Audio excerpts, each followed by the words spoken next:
அது ஒரு அழகான ஆசிரமங்க. அந்த ஆசிரமத்துக்கு முன்னாடி நல்லா மரம் செடி கொடியெல்லாம் ரொம்ப பூ பூத்து காய் காய்ச்சி அருமையாக இருக்குது. அந்த இயற்கை எழில் கொஞ்சம் அந்த மரத்துக்கு கீழே ஒரு குரு வந்துங்க அப்படியே நடைபயிற்சி போயிட்டு இருக்காருங்க.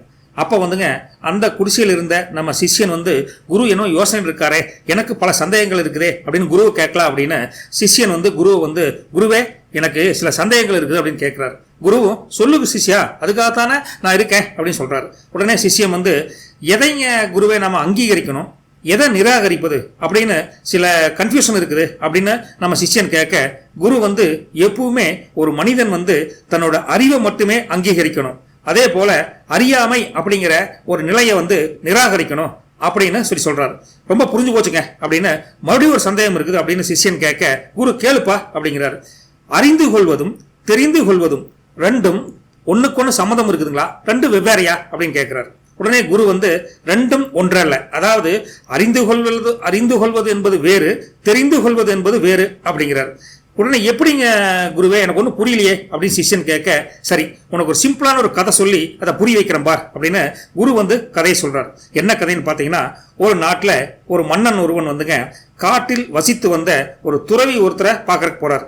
அங்கே போய், துறவியே நான் எப்போதும் இந்த நாட்டில் அதிகாரத்தில் தொடர்ந்து இருக்கணும், அதுக்கு ஒரு யோசனை சொல்லுங்களேன் அப்படின்னு அந்த மன்னன் கேட்கிறார். உடனே அந்த சன்னியாசி அந்த துறவி, ஓ அப்படியா, அதற்கு நீ என்ன பண்ணணும்னா உனக்கு பக்கத்தில் எப்பவுமே புத்திசாலிகளை கூடவே வச்சிருக்கணும் அப்படிங்கிறார். புத்திசாலிகளை பக்கத்துலேயே ஏதாவது கூடவே வச்சிருக்கணுமா அப்படின்னா என்னங்க, எனக்கு ஒன்றும் புரியலைங்களே. அந்த நாட்டு மன்னன் குழம்பி நிற்க, உடனே அந்த துறவி, ஓ அது கூட உனக்கு புரியலையா, சரி இதை வந்து மிக மிக எளிதான ஒரு விஷயம்தான்.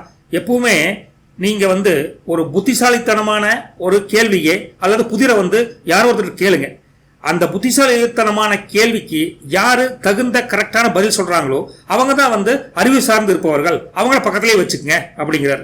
மறுபடியும் மன்னனுக்கு சரியா புரியாம, அது எப்படிங்க புத்திசாலித்தனமான கேள்வியோ புதிரோ அப்படின்னு என்னங்க அப்படின்னு கேட்கிறாப்புல. என்னப்பா இது கூட உனக்கு தெரியலையே அப்படின்னு துறை வந்து சுத்தி முத்தியும் பாக்குறாரு. அப்போ பக்கத்துல ஒரு ஆடு மேய்க்கும் சிறுவன் நின்றுட்டு இருந்திருக்காப்புல. உடனே அந்த ஆடு மேய்க்கிற சிறுவனை பார்த்து துறவி, தம்பிக்கு வா அப்படின்னு கூப்பிடுறாரு. அந்த பையனை வந்து சொல்லுங்க துறவி அப்படிங்கிறார். சரிப்பா நான் ஒரு கேள்வி கேட்கிற பதில் சொல்றியா அப்படின்னு சொன்னப்போ, கேளுங்க முடிஞ்ச வரைக்கும் சொல்றேன் அப்படிங்கிறார்.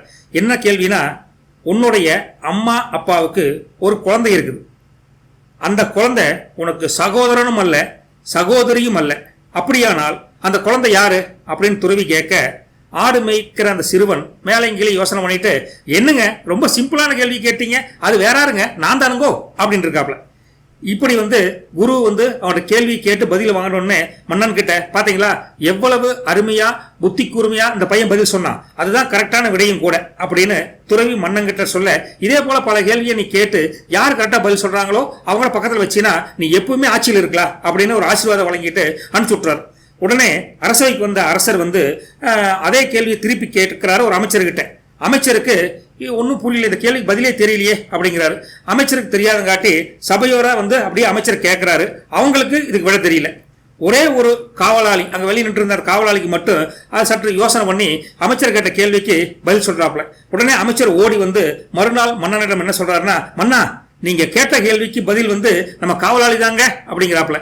எது நம்ம காவலாளியா அப்படின்னு கடுப்பான கோபமான அந்த மன்னன் வந்து, என்ன முட்டாள்தனமா பேசுறீங்க, இது தவறான விடை அமைச்சரே, சரியான விடை என்ன தெரியுமா, நீ சொன்ன காவலாளி இல்ல ஆடு மேய்க்கும் சிறுவன் இருந்தான்ல அவன் தான் சரியான விடை அப்படின்னு மன்னன் சொன்னாராமா. பாத்துங்களேன் இப்பேற்பட்ட விஷயத்த, அதாவது விஷயம் என்ன கேள்வி கேட்டாங்க அதுக்கு என்ன பதில் அப்படின்னு நாம அறிஞ்சுக்கிட்டது வேற, புரிஞ்சுக்கிட்டது வேற. புரிஞ்சிருந்தா பதில் வந்து உன் கூட பிறந்தது சகோதரனும் அல்ல சகோதரியும் அல்ல அப்படின்னு கேள்வி கேட்டா அது நான் தாங்கிறதா புரிஞ்சுக்கிறது. நாம் ஒரு விஷயத்த அறிந்து கொண்டோம் அல்லது தெரிந்து கொண்டோம் அப்படின்னா அது வந்து இந்த காவலாளியா இல்ல ஆடு மேய்க்கும் சிறுவனா அப்படிங்கிறதோட போயிடும் அப்படிங்கிறதா இந்த கதை சொல்லும் விளக்கம்னு வச்சுங்களேன். நாம எப்பவுமே ஒரு விஷயத்த அறிந்து கொள்ள முயற்சித்தாலும் கண்டிப்பா நான் புரிஞ்சுக்கோன்னு வச்சுங்களேன். புரிஞ்சுக்கிட்டா அதுக்கு நல்ல தீர்வு கிடைக்கும், மன நிம்மதி கிடைக்கும் அப்படின்னு சொல்லிட்டு கிளம்புறேங்க.